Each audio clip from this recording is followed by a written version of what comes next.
우리의 신앙 여정에는 말할 수 없는 어두움이 찾아올 때가 있습니다. 우리가 하나님께 간절히 기도했지만 기대했던 응답 대신에 차가운 현실을 마주했던 적이 있을 때가 있습니다. 자, 몸이 아픈 친구나 가족을 위해서 금식하며 눈물로 기도했지만 결국 장례식장에 서야 했을 때, 혹은 회복을 위해서 부르짖었지만 관계가 깨지고 재정과 삶이 무너지는 것을 목격했을 때 우리는 칠흑 같은 영혼의 밤을 맞이하게 됩니다. 그때 우리는 마음속으로 소리 없는 비명을 지릅니다. 하나님, 도대체 어디 계십니까? 당신은 정말 선한 분입니까? 아니, 하나님, 당신이 정말 살아계시긴 한 겁니까? 이런 질문은 우리만의 것이 아닙니다. 자녀가 신앙을 버리는 것을 지켜보는 부모님들, 교회 공동체 안에서 사람에게 상처받고 하나님께 등을 돌린 사람들, 곳곳이 이런 질문이 나오고 있습니다. 그렇게 믿음이 흔들리고 하나님이 멀게만 느껴질 때 우리는 어떻게 해야 할까요? 많은 경우에 우리는 의심과 고통 앞에서 섣부른 정답을 내놓으려고 합니다. 누군가 고통받고 있을 때, 누군가 나에게 와서 자기 고통에 대해서 이야기할 때 우리는 선한 의도로 다가갑니다.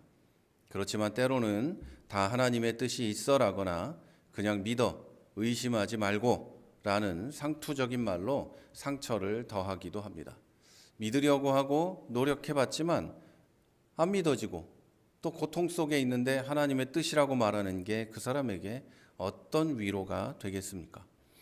마치 찢어진 상처 위에 반창고 하나를 붙이면서 다 나았다고 말하는 것과 같습니다. 그러나 성경은 우리의 고통과 의심을 그렇게 가볍게 다루지 않습니다. 먼저 우리가 의심이라는 것이 우리의 믿음 없음을 증명하는 게 아니라 우리가 사람이라는 것을 증명한다는 사실을 기억해야 합니다. 우리는 그냥 흙으로 지어진 연약한 존재입니다. 우리 스스로 내가 위대하다고 생각하고 인간은 뭐든지 할 수 있다고 생각하고 인간은 위대하다고 믿는다 할지라도 우리는 그냥 흙으로 지어진 연약한 존재이고 피조물들 가운데 가장 연약하고 부족한 존재에 불과합니다. 작은 종이컵으로 태평양 바닷물을 다 담으려고 하면 당연히 넘칠 수밖에 없고 종이컵이 부서질 수밖에 없겠죠. 우리의 작은 이 머리로 크신 하나님을 다 이해하려는 게 딱 그렇습니다. 성경을 보십시오. 성경은 의심 없는 영웅들의 이야기가 아닙니다. 성경의 처음부터 끝까지 의심이 없는 사람들, 그냥 맹목적으로 하나님을 따라갔던 사람들의 이야기만 기록되어 있는 게 아닙니다. 오히려 하나님 앞에서 정직하게 질문하고 씨름했던 사람들의 기록이 바로 성경이라고 할 수 있습니다.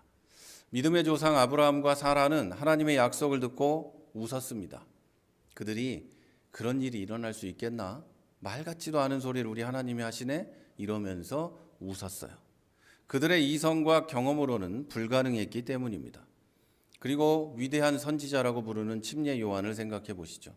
그는 예수님의 길을 예비하며 평생을 바쳤지만 감옥에 갇혀서 죽음을 앞두고 제자들을 보내서 예수님에게 이렇게 묻습니다.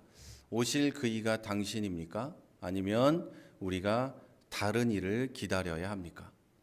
여러분, 이것이 진짜 인간의 모습입니다. 진짜 우리의 모습인 거예요.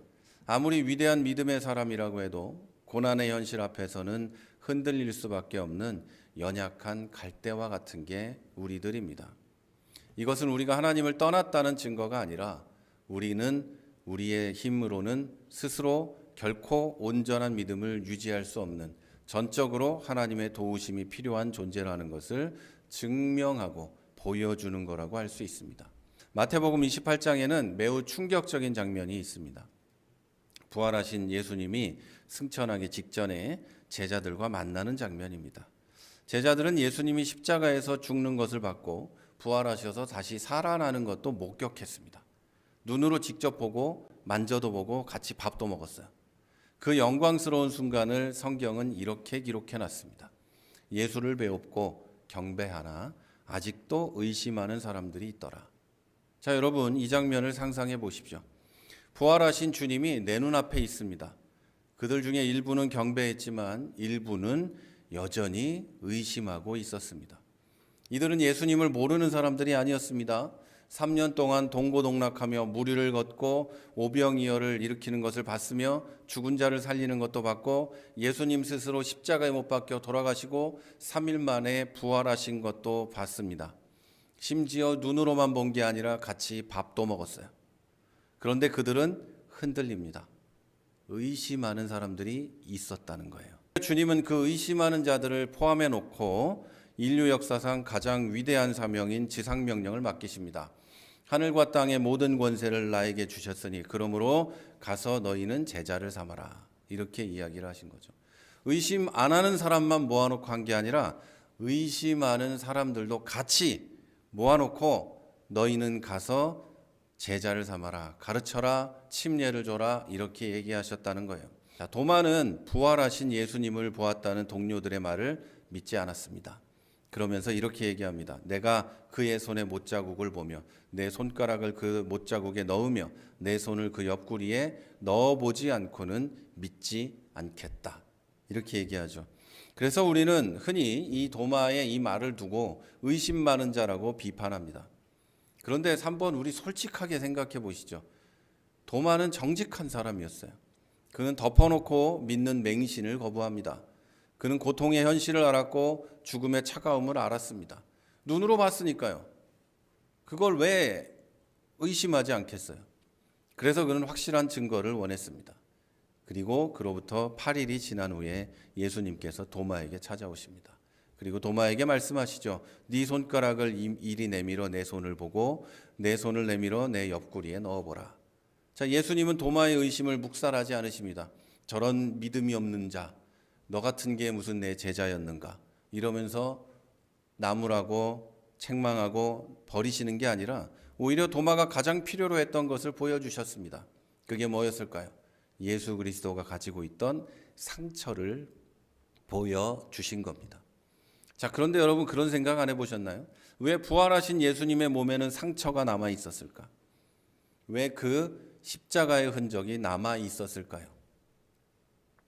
영광스러운 부활의 몸이라면 모든 흉터가 사라졌어야 되는 거 아닙니까?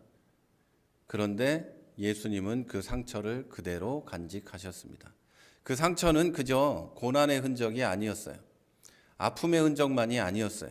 그것은 하나님께서 우리의 고통을 외면하지 않으시고 친히 그 고통의 한 복판으로 들어오셨다는 영원한 사랑의 증거입니다. 또한 그 상처는 우리의 죄값을 완전히 지불하셨다는 영수증 같은 거예요.